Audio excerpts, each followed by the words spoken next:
بسم اللہ الرحمن الرحیم۔ السلام علیکم ورحمۃ اللہ وبرکاتہ۔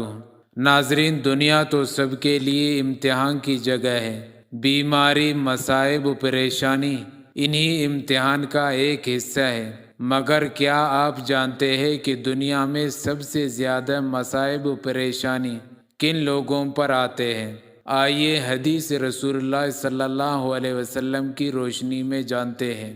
حضرت عامر رضی اللہ عنہ بیان کرتے ہیں کہ رسول اللہ صلی اللہ علیہ وسلم نے امراض اور ان کے ثواب کا ذکر کیا تو فرمایا، جب مومن کو کوئی بیماری لاحق ہوتی ہے اور پھر اللہ عز و جل اسے اس سے عافیت اور صحت عطا فرما دیتا ہے تو وہ مرض اس کے سابقہ گناہوں کا کفارہ اور مستقبل کے بارے میں واعظ و نصیحت بن جاتی ہے۔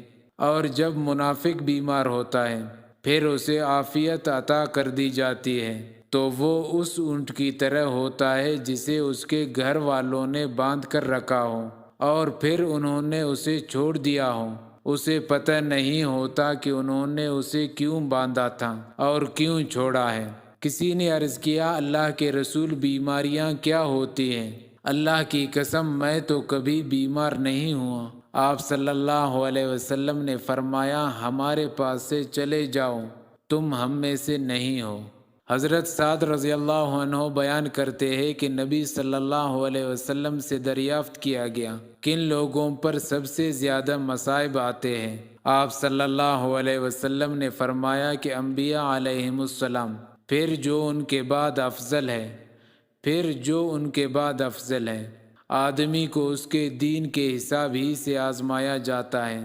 اگر تو وہ اپنے دین میں پختہ ہو تو اس کی آزمائش بھی سخت ہوتی ہے، اور اگر وہ دین میں نرم اور کمزور ہو تو اس کی آزمائش بھی سہل ہوتی ہے۔